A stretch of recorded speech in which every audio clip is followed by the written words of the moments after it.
Hmm.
Evening, my divine friends. Welcome to planet Earth, the home of all the great things happening in the cosmos. Life being renewed, reconstructed, re-architected, redefined, reignited, reinvigorated, all those re's. It's re-ing.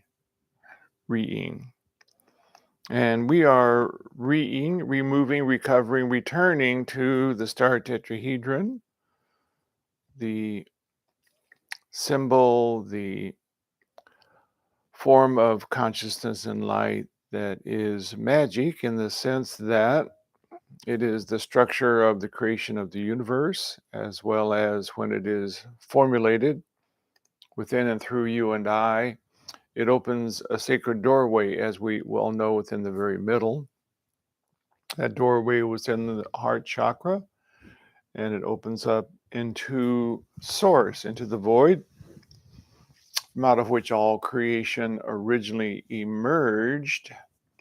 It emerged as consciousness, and then consciousness then began to architect the ways and the means to form light, because it was simply a reality of light and consciousness, and formulate it over time into what we would call materiality, this dense physical world that we live within, and then allow us as spirits, essences of consciousness, an aspect of divine consciousness, to enter into that form, to play within the worlds of, you might call them material dreams, and through that, develop more consciousness.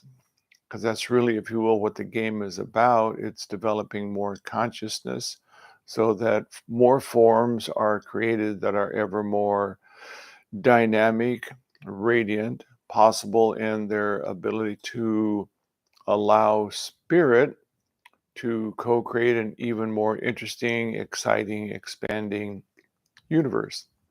So we are on the very threshold of that very dynamic time. So pretty exciting.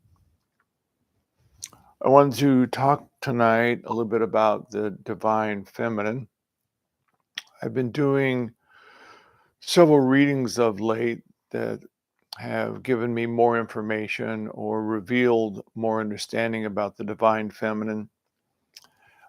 Individuals who are attracted to my work are almost always older souls who are at the cusp of this mystical marriage, bringing the divine masculine of heart and imagination into fullness of life, and then honing and refining the masculine to be the focused attention of light, simply focused and light, attentive upon the divine feminine heart, which is the film of creation.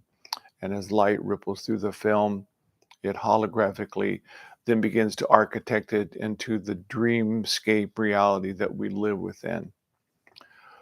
We call it a dreamscape because we know that it is 99.999% space, and the electron is postulated to be no more than a fuzzy mass of thought. So everything is just a dream. We just have agreements within physical form through programming over time that we will believe it is solid, that we will taste it, touch it, smell it, feel it, and we will say it's solid. But we know that masters such as Jesus, Krishna, as well as many others, have been able to refine their consciousness to literally see and feel within creation and know that it is simply light. And then they are able to recreate it into substance that once again looks real, loaves and fishes, or whatever is the joy of their creating. It's why in the future we will not have any food shortages or resource shortages. That's a far distant future, but right now the divine feminine is awakening quite wonderfully and quite amazingly upon the planet because she is the architect of this new age that's coming. So when I look into someone's auric field and I tune into the soul, when I see the divine feminine, this is about the color. It's the color of creativity, imagination, it's the arts, it's music. It's also, when it is viewed with a little bit of turquoise, it's joy. And so it's the joyfulness of the heart of the divine feminine. Now, it is awakening within so many of the individuals that I have been reading of late.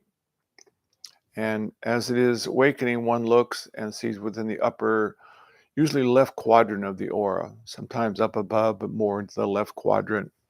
There is this hovering, beautiful, pure crystalline cloud of this electric blue frequency, the divine feminine. And it is something that within their souls they have mastered over many, many incarnations of being within temples, within sacred sites, in working, developing spirituality. They have moved away from mind, which is to know, and moved into more the feeling, to actually feel that what it is to know something, but bring it into actual revelation within. And so it becomes wisdom, creative truth, um, creativity, imagination, self expression, all of those qualities that are of the divine feminine. And as it's reawakening right now upon the planet, we know that the old paradigm of the masculine is crumbling because it was based upon the old form of masculine, which was mind of making and doing and architecting, a little bit of manipulation or a lot, if you will, and control. And so it created form and structure that was basically boxes of financial, prisons, schools, pretty much everything out there based upon the form of masculine built from mind. But mind of masculine is now over. And we're moving to the point where we are now honing and refining the masculine into its true essence, which is the silent mind that is then the focusing of light and holding attention upon then the electric blue, which then sends light rippling through it literally, and then begins to create that within the world. And we've spoken that Einstein, of course, said that imagination is the preview of the future. The other kind of salient point in that is that imagination first was within the void. It was the void that we call source, God, whatever you should like to name it. For eons and eons of time, there was only imagination. There was no light. There was not really what we know as consciousness moving and making. There was simply the void that was imagining. And in that, the void imagined what would creation in its imagination look like. And then, if you will, source, God asked the great question, well, I've imagined this now, what am I? And that was the moment of the Big Bang, that then consciousness was then literally exploded into the cosmos, and then creation began. So the consciousness could begin to take light and then holographically and then materiality create into form what imagination had conceived. And so imagination is the very creation of the universe. It's the dreamscape of reality, we might say. And as I have been reading this within a lot of the individuals, both men and women, mostly in women because they are the preponderance of individuals who come to this work because they feel that impetus of the divine awakening. And because feminine, and it is part of their feeling nature, and that's what the feminine is, feeling nature. They're feeling this first impulse of the divine feminine beginning to breathe life once again. And we know from, of course, our astrology that we're moving into the age of Aquarius, which is the divine feminine pouring out upon the planet the living waters of truth. So once again, everything is now coming together, dovetailing, you might say, into this awakening. And as we're doing that, and the divine feminine then brings forth from out of the heart of imagination, wisdom, feelings, imagination, and then the divine masculine simply focuses light upon that and then creates that to be so within form. Everything, excuse me, everything that's created in the future will then have feminine love and heart living within it. It won't simply be a static form like the buildings and the institutions and the prisons that we create. It will have literally an evolving, living life within it. So, very exciting in that sense. The thing that's also happening in a lot of these readings is that so many of these beings that are holding this divine feminine, there's either a cloud on the left side that, excuse me, might kind of almost like a shroud, it might be shrouding the divine feminine. The radiance is still quite there, pretty dynamic, and so it's available to truly see it when you have my perspective. But this cloud, it's a feeling of grief within the divine feminine, that we're not really being supported, that growing up masculine, which is man, which is the world, which is the paradigm we grew up within, didn't really support the divine feminine. It was more go to school, get good grades, do what's expected of you. And so the shoulds begin to be piled upon us. And then that creates then the feeling of grief within the divine feminine. The other thing that happens in this case is the right side of the aura, which is the masculine. It has more, rather than a kind of a gray grief color, it's more of a darker blue. And the darker blue, it's simply ideas and beliefs of what I should be doing, what's expected of me, what the world has programmed me to be.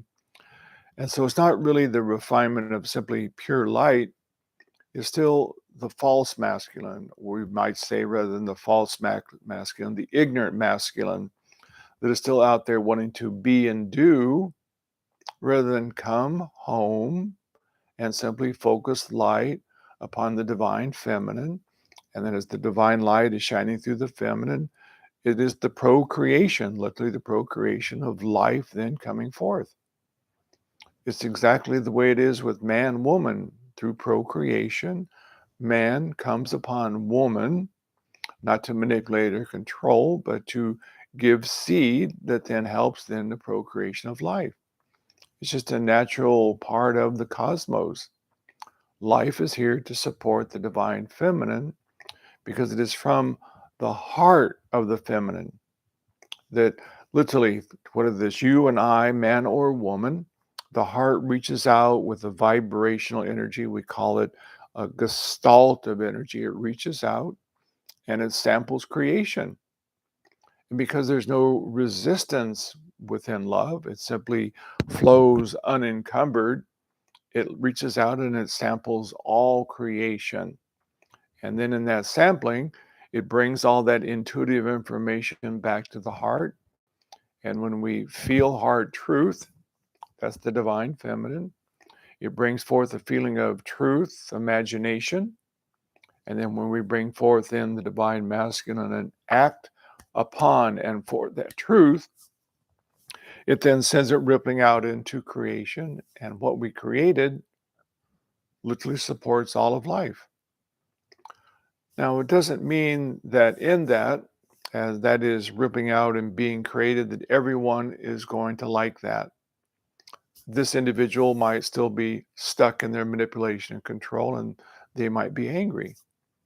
This person over here, they might feel unsupported or even abandoned by this action for divine truth. But in fact, you see, it's the heart that it also has supported them in the sense that your action for truth, kicking them into some response of emotion within them, it's their stuff coming up. And so you're giving them the opportunity to look at what is still keeping them from the divine within them by feeling some emotion, something that puts them ill at ease. And in that moment, you see, we can even send them more love. We don't need to dislike it or judge it. We simply observe. And again, that's what the feminine does. She simply observes without negative, just observes, and then compassionately takes in truth and stands there in love once again in radiance. And the beauty of that is, as the divine love and radiance is flowing from us, we know in our work together that it's just like the sun. It moves through anything and it begins to bring life to the flower. It brings life to the fruit tree. It brings life to all creation in non-resistance. The sun is not there trying to make things grow, or I've got to have it flower this way today. It's just like the divine feminine. It's a radiant being of light that simply shines magnificent love and radiance upon creation. It then weaves through resistance, finds what inside wants to be acknowledged in love, and then by doing that, it gives something or someone the right in that vibration to acknowledge, I am worthy to come back into life. And so in that, you see, we're not trying to make anyone different. We're not trying to change anything, but nothing can resist the radiance of love. The other thing that I've been speaking with individuals of late is that through the childhood that I had that was very difficult, I like to say I can compare pain and suffering from most individuals, but I realized it was a soul choice to allow me to master darkness. And as I learned, very fortunately, to bring the golden light, which is the balance of masculine and feminine, it's the divine union, and allow that to flow back down in and through my body, I was able to find and feel the darkness. Always just emotion. That's all darkness is, it's just emotion.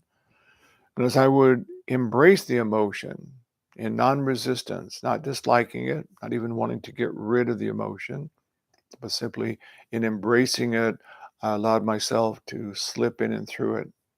Almost, you might say, almost cherishing it there. And as I did, as I slipped ever deeper, I always found a part of myself that wasn't loved. And once I loved that part of myself that had been denied, that felt angry, that felt worthless or lonely, it simply came back into life. And like smoke, this emotion disappeared. And so then there was the cleansing and the purifying of one's aura that allows one to be ever more grounded with more light emanent from within and from without. And so there's nothing wrong with darkness. We look at terrorists out there and we look at people who are doing, evil things within the war. Yes, I agree it's tragic. We have lots of compassion for individuals who are going through those very, very difficult and terrible situations. But every individual in every scenario has simply chose it because it's giving them information from the level of the soul.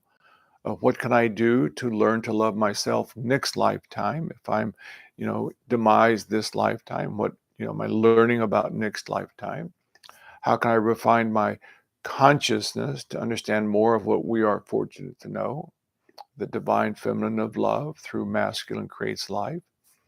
And so it's really a perfect reality that's unfolding around us. We know once again that it looks very difficult. The world is crumbling financially, politically, economic, socially. But the beauty of it is, as we emanate peace and prosperity and joy, because our aura is that vibration, the divine feminine is alive, the masculine is supporting our imagination and truth and wisdom. We will always be in the perfect situation to be taken care of, to find peace, to find prosperity, and flourish. It's that simple. It's really a beautiful world that we're living in because everything is in perfection. So, the divine feminine in its awakening right now on the planet is so beautiful and exciting. And so many people are now showing up to really kind of hone and refine that. And so each of these individuals I've been, working with, the pleasure, the grace of working with them. Many of them are now really stepping into their meditation practice, into their spiritual development, knowing that they are the seeds that will now create the flowering in the future of what we've been talking about, which is a world where there'll be no food shortages, there'll be no resource shortages. It's not something that's going to be happening tomorrow. It's in the future, but there have to be seeds planted. And as those seeds are planted through you and I becoming those living seeds, we then are literally beginning to connect together heart to heart across the planet and create a grid. And that grid is a grid then of living light that then begins to download that divine energy that we are bringing to the planet ever more radiantly and in through creation. And so we'll find the awakening happens much more beautiful, dynamically, and effortlessly. It's like when I began my spiritual discovery over 35 years ago. It was challenging for everyone that was going through this awakening. They were dabbling with all types of, channeling, which is again nothing wrong with, and ways to find information and reading books and going here and going there and going to gurus and this and that, and all fine. But it was difficult to find really quality information about spirituality. But now it's everywhere on the planet, anywhere you go and everywhere, city upon city. It's just flourishing. So it's a very exciting and dynamic thing that's happening on the planet. And you and I are very fortunate to be right at the very forefront of this great awakening. So that's the divine feminine, and very nice to chat with you about that.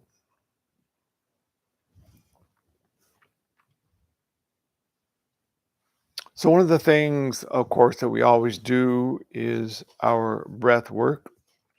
We've talked about whenever you're really focusing the mind upon breathing, the mind can't be thinking.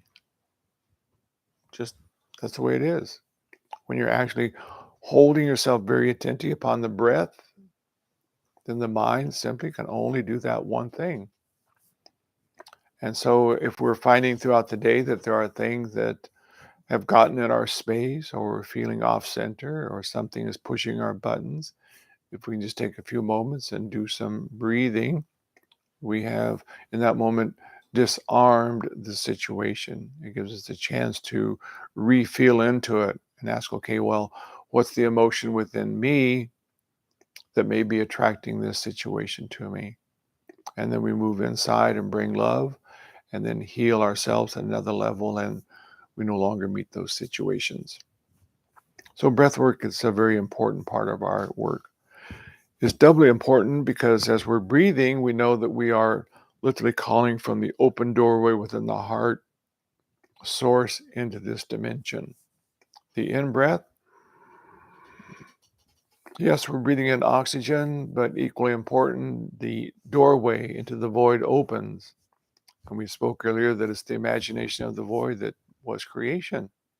So here we are, have the open doorway that we simply now breathe source into this dimension.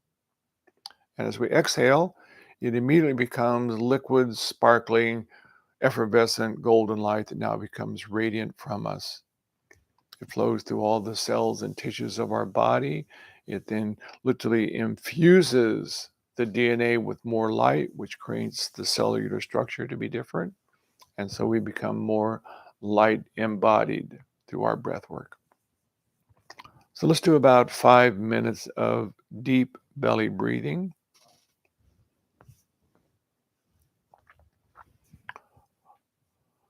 We like to have the spine erect, even imagining that there is a string at the top of the head, gently pulling us up.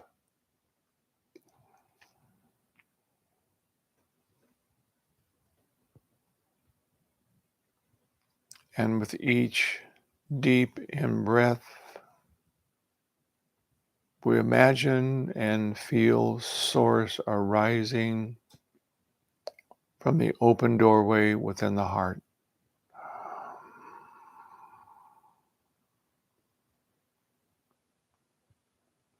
Simply allowing the breath out, it flows sparkling, effervescent through the body and out into the world.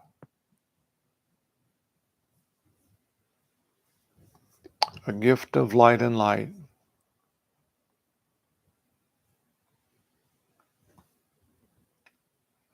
And then once again, back to deep, purposeful breathing.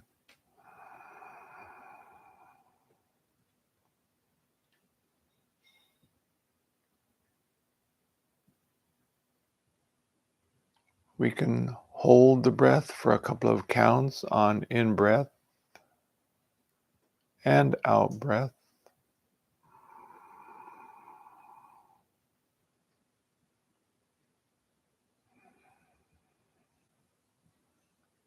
And even begin to deepen the breathing. We're letting the body expand. We would like to believe it is solid, but when we let go, allowing expansion, it creates space within all the cells and tissues.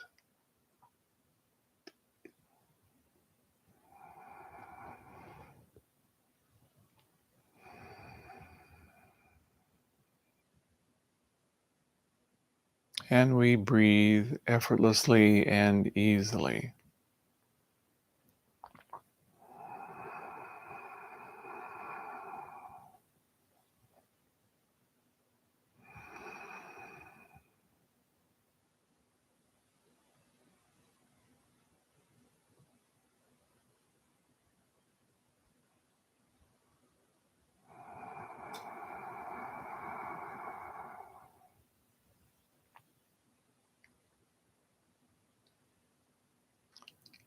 And as we exhale, we can even affirm, I am the light.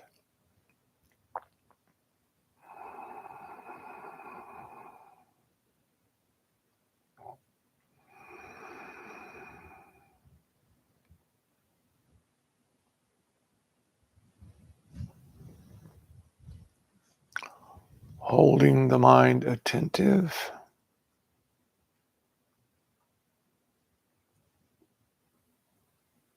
upon the breath.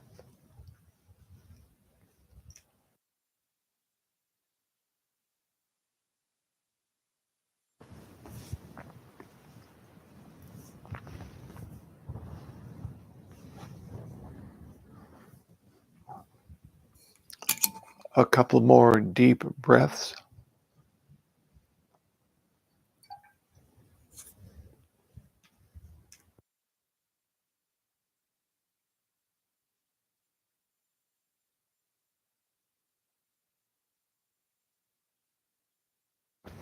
And then slowly coming back into the now.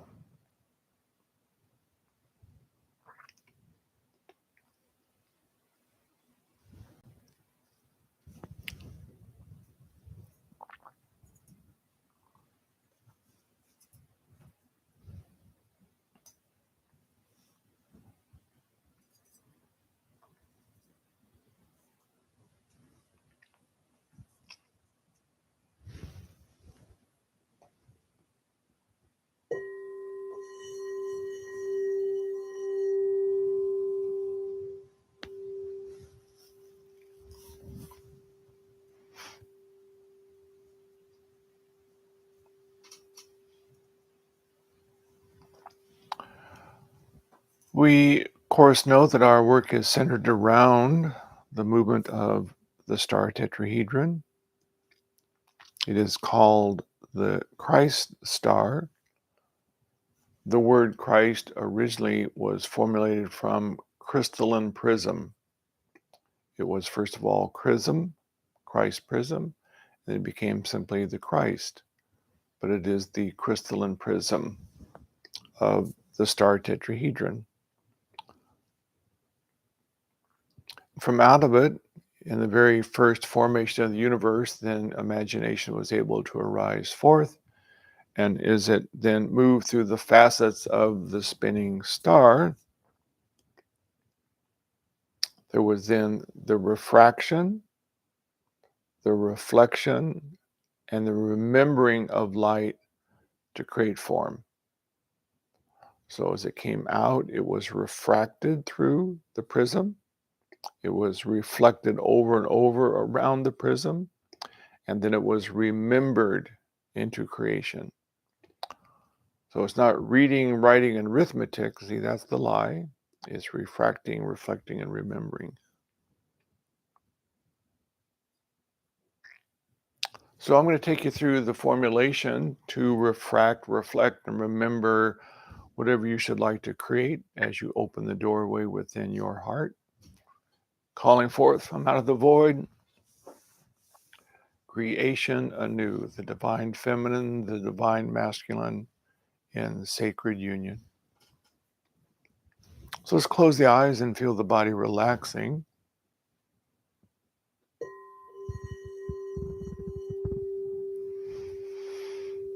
We can be aware of our breath, relaxing and letting go.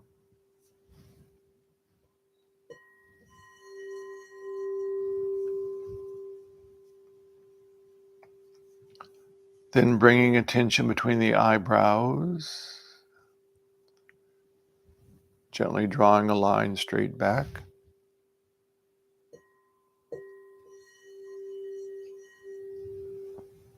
Within the approximate center point of the head, we imagine, image in, we imagine the light.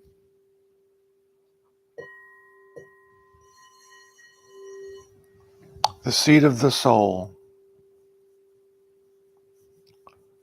We imagine light increasing, filling the mind.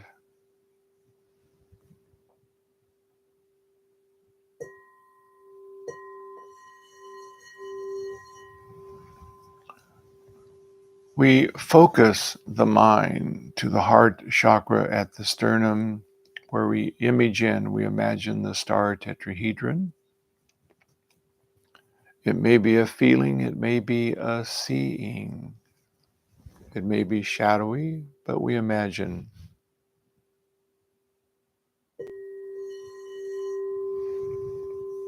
Upper triangulation, masculine power, the focusing of attention and light. Lower triangulation, divine feminine love.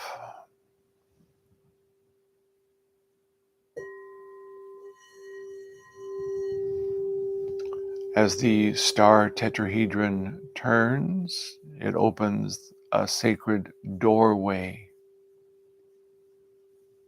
in the middle of the heart chakra, into the void, source, God oneness.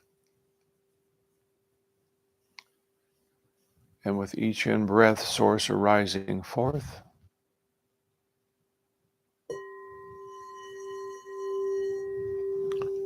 Touching the facets of the spinning star.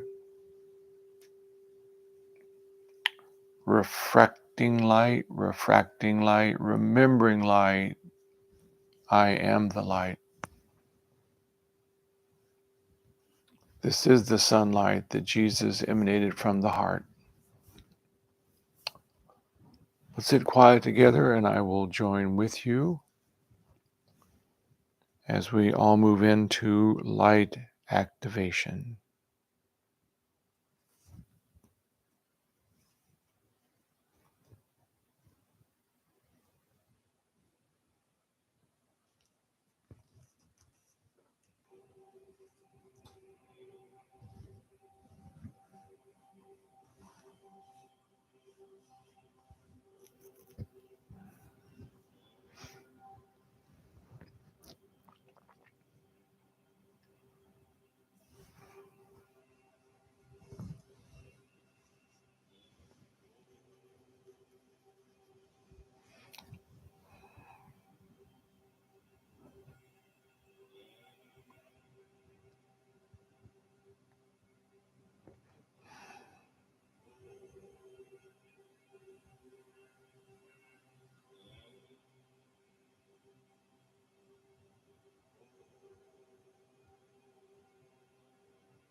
And welcome back.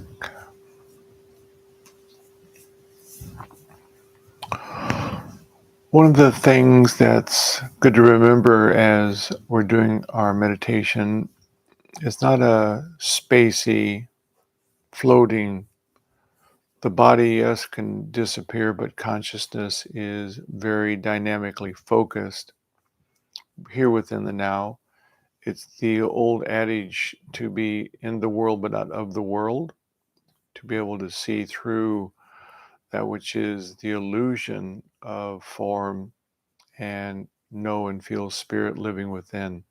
So it's a grounded, dynamic bringing of consciousness rather than floating up and away to it. So we'll see you in 2 weeks. Very nice of you to come and dance tonight in the light. And quite wonderful meditation. And it happens because you joined in. So thank you very much. And we shall see you sooner than later.